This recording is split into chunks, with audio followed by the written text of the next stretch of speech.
Hi friends, welcome to my channel. ఈరోజు నేనైతే దోసపిండిని ఎలా చేసుకోవాలో చూపిస్తాను.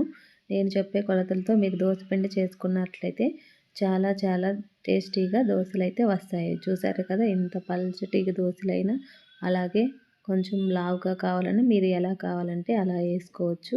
ఇట్లా నేను చెప్పిన కొలతలు పాటిస్తూ దోశలు వేసుకున్నారంటే దోశలు అయితే చాలా చాలా టేస్టీగా ఉంటాయి. సేమ్ బయట హోటల్లో అమ్మే దోశల్లానే వస్తాయి. దీనికైతే ఫస్ట్ నేను 1 కప్పు మినప్పప్పునైతే తీసుకున్నాను. మీరు కొలతకి ఏ గ్లాసునైనా లేకపోతే కప్పునైనా వాడుకోవచ్చు. 1 కప్పు మినప్పప్పుకి 3 గ్లాసుల రైస్ని అయితే యాడ్ చేసుకోవాలి. నేనైతే ఇప్పుడు సోనా మసూరి బియ్యాన్ని యాడ్ చేసుకున్నారు. స్టోర్ బియ్యం అయితే ఇంకా చాలా బాగా వస్తాయి. ఇందులోకి కొంచెం మెంతులు వేసుకునేసి ఇలాగా బాగా క్లీన్గా కడుక్కోవాలి. ఒక 3 to 4 టైమ్స్ బాగా నీట్గా కడుక్కొని వాటర్ క్లియర్గా వచ్చే వరకు కడుక్కోవాలి. ఇలా కడుక్కొని వాటర్ అంతా వంపేసుకోవాలి. ఇలా ఒక 3 టైమ్స్ కడిగిన తర్వాత ఇలా బియ్యం అయితే 4 to 5 అవర్స్ అయితే నానబెట్టుకోవాలి. 4 to 5 అవర్స్ నానిన తర్వాత ఇందులోకైతే 1 గ్లాస్ అటుకుల్ని, ఒక మినపప్పు ఎంత క్వాంటిటీ తీసుకున్నామో ఆ గ్లాస్తో అటుకులను అయితే యాడ్ చేసుకోవాలి. ఈ అటుకులు ఒక 5 మినిట్స్ నాననివ్వాలి.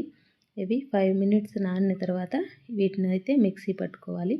కొంచెం కొంచెం మిక్సీ జార్లోకి యాడ్ చేసుకొని అంతా పప్పునైతే మిక్సీ పట్టేసుకొని పిండినైతే రెడీ చేసుకోవాలి. ఇప్పుడు ఈ పిండినంతా మిక్సీ పట్టేసుకున్నాం. ఇదంతా ఒకసారి మొత్తం కలిసేలాగా అంతా కలిపేసుకొని ఒక 5 to 6 అవర్స్ అయితే పిండిని వదిలేసేయాలి. ఇది 5 to 6 అవర్స్ తర్వాత పిండి అయితే ఇలా బాగా పొంగుతూ పైకి వచ్చేసింది.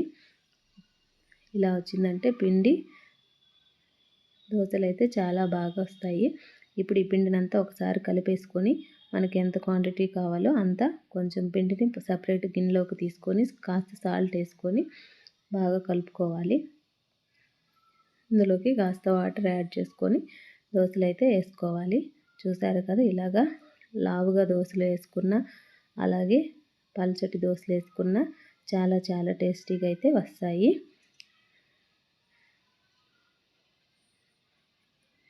సేమ్ బయట వేసే దోశలలాగే ఎంత పలుచగా కావాలంటే అంత పలుచగా పేపర్ లాగా క్రంచీగా క్రిస్పీగా ఉండే దోశలు అయితే వస్తాయి.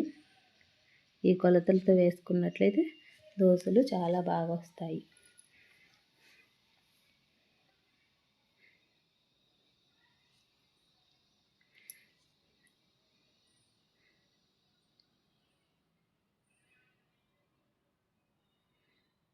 చూసారు కదా, బయట షాపుల్లో అమ్మే దోశల్లానే ఎంత బాగా వస్తున్నాయో. ఇవైతే క్రిస్పీగా క్రంచీగా చాలా టేస్టీగా ఉంటాయి. నా వీడియో మీకు నచ్చినట్లయితే లైక్ చేయండి, షేర్ చేయండి. Thank you.